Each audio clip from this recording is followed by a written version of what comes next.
Short range forecast. Short range forecast का मतलब है कि आप फोरकास्टिंग कर रहे हो और आज अगर आप प्रेजेंट पीरियड में बैठकर फोरकास्ट ऑब्टेन कर रहे हो किस समय तक के लिए, any time period which is up to 3 months into the future, तो आप कर रहे हो शॉर्ट रेंज फोरकास्टिंग।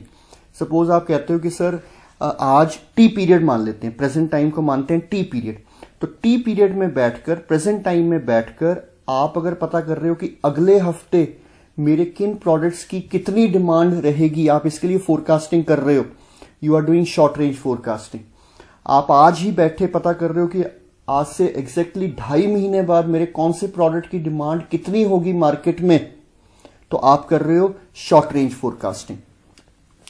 तो इसका मतलब short range forecasting is done for a particular season, for a particular day और डेज और for particular weeks, and it can last go up to a maximum of 3 months।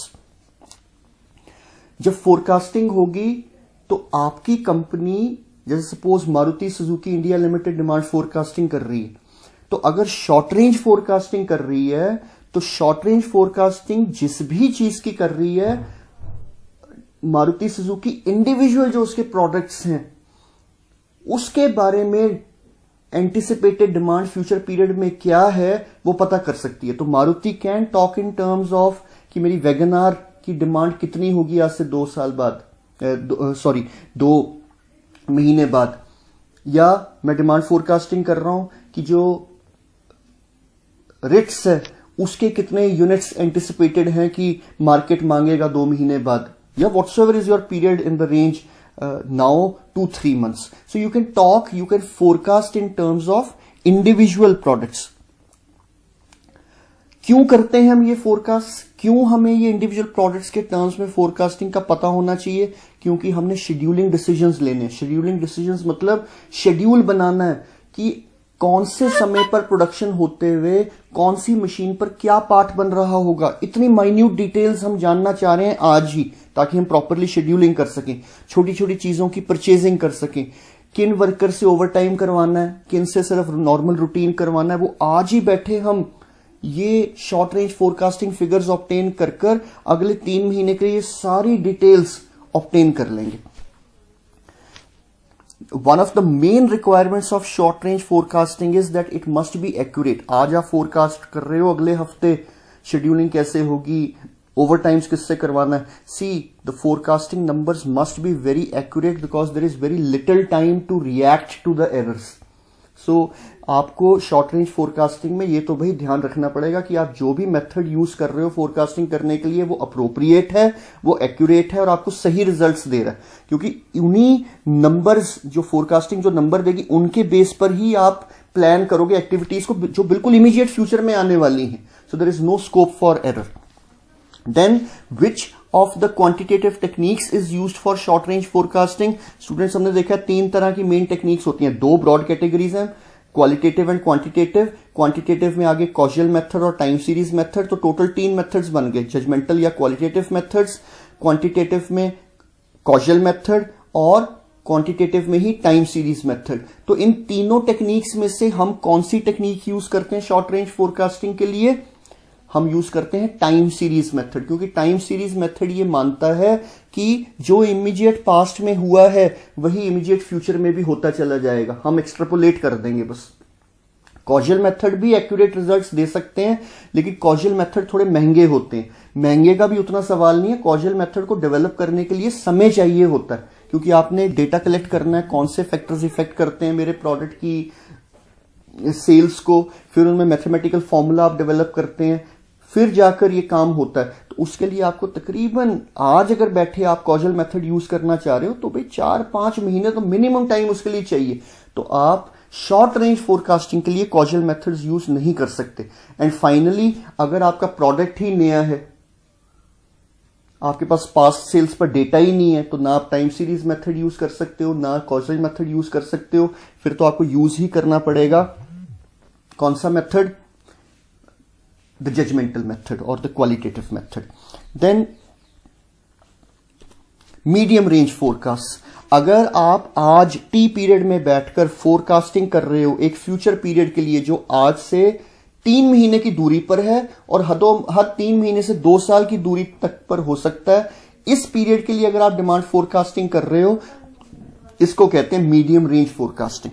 Medium range forecasting में बच्चों आप individual products के लिए forecasting नहीं कर सकते। मारुति नहीं पता कर सकती कि आने वाले 3 महीने से लेकर 2 साल के लिए मेरे स्पेसिफिक प्रोडक्ट्स की एंटिसिपेटेड डिमांड क्या है, वैगनार कितनी, रिट्स कितनी, बलिनो कितनी। नो, आपको कंपनी को बात करना पड़ता है सिमिलर प्रोडक्ट्स के ग्रुप्स में। तो मारुति कैसे बात करेगी? मारुति बात करेगी, अच्छा भाई आने वाले इन 3 महीनों से 2 साल जिस भी पीरियड में मेरा इंटरेस्ट है, कितनी हैचबैक्स मार्केट बता रहा है फोरकास्टिंग के बाद कि मुझे बनानी होंगी, कितनी सेडान्स, कितनी एसयूवीज। तो you'll talk in terms of product families. क्यों चाहिए होते हैं आपको medium range forecasting numbers? Sales planning करने के लिए कि कितने एडिशनल लोग हायर करने पड़ेंगे 3 महीने बाद या 6 महीने बाद या 10 महीने बाद, जिसके लिए भी आप फोरकास्टिंग कर रहे हो। इन्वेंट्री प्लानिंग, छोटे छोटे प्लांट कैपेसिटी डिसीजंस, राइट। कौन से मेथड्स यूज होते हैं? Causal methods. Causal methods are the best for medium range forecast. Time series methods इतनी लंबी दूरी के लिए एक्यूरेट नहीं होंगे। जजमेंटल मेथड्स में क्योंकि न्यूमेरिकल डेटा नहीं होता तो वो एक्यूरेट नहीं होते। तो best are the causal methods. Okay, then long range forecast. अगर आप आज टी पीरियड में, प्रेजेंट पीरियड में बैठकर फोरकास्टिंग कर रहे हो for a future period which is as distant as 2 years into the future and beyond, तो आप कर रहे हैं लॉन्ग रेंज फोरकास्टिंग। ना तो आप इंडिविजुअल प्रोडक्ट्स के टर्म्स में बात कर सकते हो, ना आप इवन अब प्रोडक्ट फैमिलीज के टर्म्स में बात कर सकते हो। अब तो और ज्यादा जर्नल टर्म्स में बात होगी कि भाई आज रेवेन्यू इतना है, 3 साल बाद इतना होगा, ऐसी फोरकास्टिंग होगी। आज मेरे प्लांट की कैपेसिटी इतने वॉट्स है, सपोज आप एक पावर जनरेटिंग यूनिट हो, आज इतने मेगावाट्स है, भाई 4 साल बाद फोरकास्टिंग कर पता लग रहा है कि हम इतने वॉट्स पे पहुंच जाएंगे, etcetera etcetera.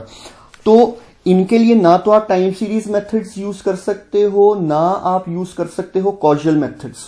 Causal methods use भी करते हो तो आपको मॉडिफाई करने पड़ेंगे in the light of judgemental methods. Most appropriate methods हैं इस लॉन्ग रेंज फोरकास्टिंग के लिए judgmental methods, opinion based methods, qualitative methods, and these methods are done with the help of experts। और वो experts भी किन चीजों की सहायता लेते हैं?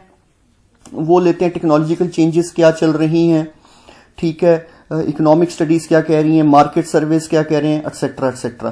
क्यों चाहिए होते हैं हमें ये फोरकास्ट?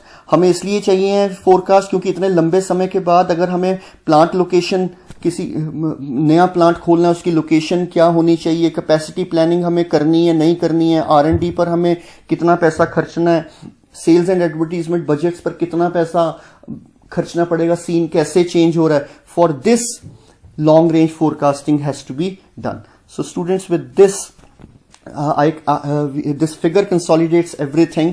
तो आप देख सकते हैं कि राइट साइड पर ये 3 तरह की फोरकास्टिंग दिखाई है और इसके सामने जैसे शॉर्ट रेंज फोरकास्ट, तो आप इंडिविजुअल प्रोडक्ट्स में बात करते हो क्योंकि आप शॉर्ट रन प्लानिंग डिसीजंस लेना चाह रहे हो।